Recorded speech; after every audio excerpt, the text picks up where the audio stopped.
All right, up next we have Virgo rising and sun. This Aquarius new moon that's happening on the 9th is taking place in your 6th house. And this is an interesting one because it's also going to be squaring Uranus in your 9th house. So there's a little bit of this kind of volatile energy with the square to Uranus. And what that indicates to me is that the primary thing that needs to change in order for you to have a new beginning in the 6th house, which I'll talk about in a second, the primary thing that needs to change is your belief and your perspective and maybe even your knowledge or information. So the way that you are looking at something has to change in order for a new beginning to be laid down in your 6th house. What is that new beginning for you? Well, you could have some new ideas on how to operate your day-to-day life, the systems in your life, the structure of your day, how you manage your money, how you manage your time, how you manage your sleep, your health, all those elements, your responsibilities, your work. There's a new beginning in the way that you take care of yourself and take care of the management of your life. For some of you, it could be a new beginning in the workplace as well. Maybe a new project that you're wanting to start. And it's almost like you can't actually get this project going with the same type of mindset that you currently have. In order for there to be this jumpstart, or in order for things to have a flow to the systems, or for things to be properly run, or for things to be completed on time, for you to have the necessary right next step, you will need to change your beliefs or your perspective. So we also are in a time of taking action right now because Mars and Venus are together in the 5th house. And so what you need to take action on in order to kind of get things moving for you is asking yourself, what would bring me more kind of joy, more creativity? What feels like it is a good match for me? What feels like it is inspiring to me? Because I feel like there's something about either what you've been working on or how you've been doing it that is not actually aligned to your nature. And this is what I think we're needing to figure out with Mars being in the 5th house. The 5th house is all about our innate gifts. It's about our makeup and what we bring to the table naturally, what naturally attracts us, what we gravitate towards, and what brings us joy.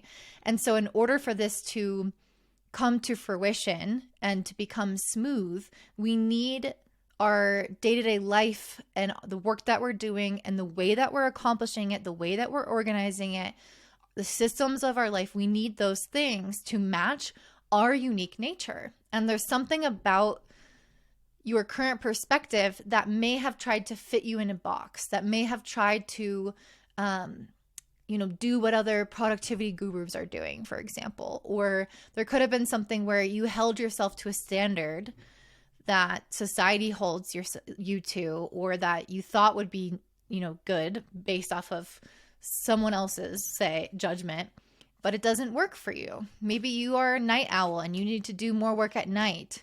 Maybe you need to pursue a different type of work than what you originally thought. So there's this energy here of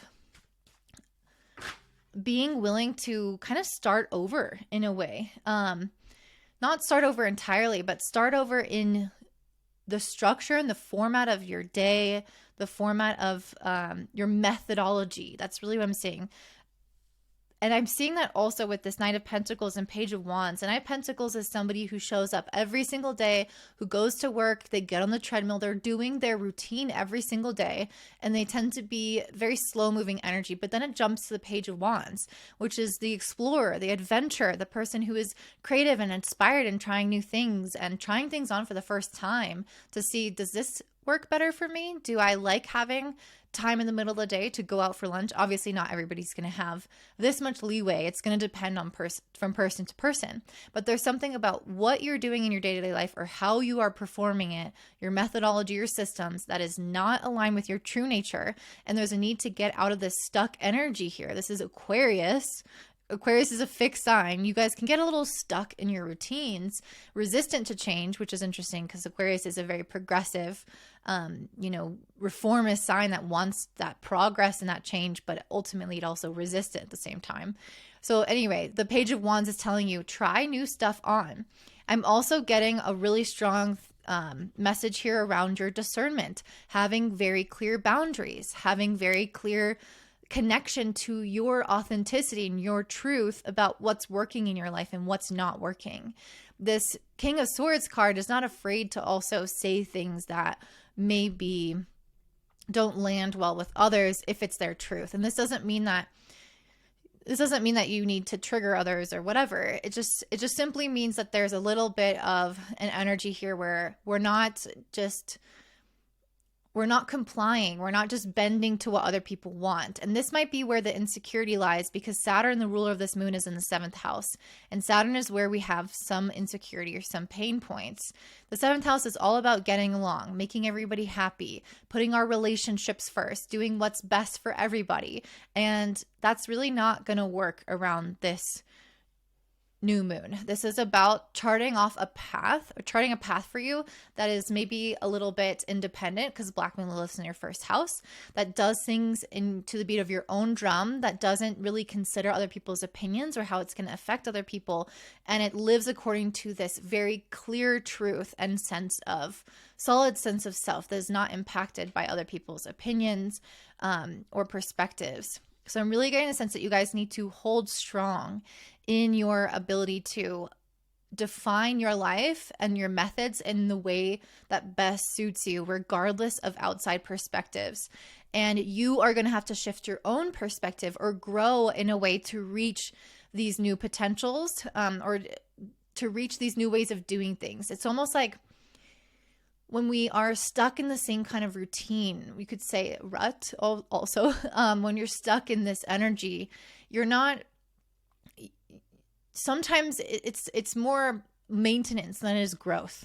And with Jupiter moving through your 9th house, this is a year where you guys are learning a lot.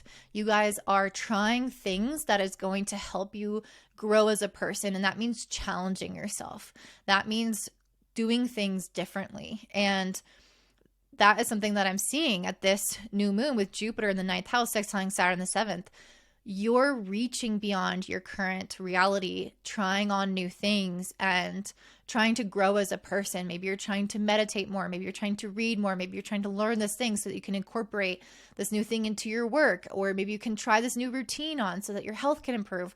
There's something where you're trying to up level as a person, and you're going to find that that's where these blessings really come for you. And they can even start to solidify and enhance your relationships and help you find and attract people into your life that are maybe matching more of that standard. So this is a process of growth. So don't let your existing relationships or existing paradigms with other people or comparison or anything like that, or other people's opinions, whatever, don't let those things get in the way of you making these steps forward. If it's not even those things, it could be your responsibility to others. Oh, I have to show up for others. I have to do this for this person. I have to be social. And that can take you away from the changes that you need to make in your life and the growth and up leveling that you're trying to do. And so it's important to, again, put yourself first and do things your own way, rebel against the way that you've done things. I really feel like this King of Swords, it's being followed by the 5 of Pentacles. I'm getting the sense that there could be some kind of fear or lack mentality that's coming through, either that's projected on you from other people, or this is something that you experience at the moment. But this fear or this lack mentality is really trying to get you guys not to get stuck, but to see where there are adjustments that could be made to feel more abundant, either time, energy wise, if your health is improving, or money wise, if you could change your budget. It's like, how can we look at things honestly and truthfully and see how maybe there is some lack or there is some scarcity, or maybe there's a perspective that there is, but regardless, maybe you're seeing where things aren't working super well. And maybe if I went and made these changes to my habits or my routines or my systems, maybe that would actually help me save money and save time and save energy. So there isn't that lack, that perceived lack there. So I really feel like that's super important. Another message that's coming through with this stillness, purity, and quiet card is that you guys are really being asked to calm the mind. So this is not really a time, well, okay, Let me first start off by saying Mercury, your planetary ruler, is getting this square from Jupiter, and it's receiving a lot of divine messages. But I think you're not going to be able to fully access those messages if you don't slow down. I think this is super important every single day. If you don't have children, I think it's a whole different story when you have a bunch of children. I don't really know that because I don't have kids. But this stillness card, I think, is really telling me that there needs to be some point every single day where you're checking in with your guides, calming your mind, receiving the next steps around what needs to change, how to change it, how to look at things differently. But it's the quiet where the clarity comes from. This King of Swords, this clarity, this truth, this honesty, authenticity, that comes from quieting your life, not being so busy constantly, quieting your mind, and then being able to receive the information about, this is what I feel, this is what I want to do next, this is what needs to change, this is what isn't right or is right. And that's going to be super, super important. So that's what I'm seeing for you, Virgo, for this Aquarius new moon. Before you hop off, I want to let you know I am changing my channel name to Cosmic Clarity Astrology. So if you don't want to miss a video because I'm changing up my branding, then you can join me in the description box below. I have a subscription to my email list, and I send out my videos every single week to that email list along with additional astrology information. So it's super helpful, and that way you can make sure that you don't miss a beat. Don't forget to like, comment, subscribe, share with your friends, and have a beautiful day. Thank you so much. Bye.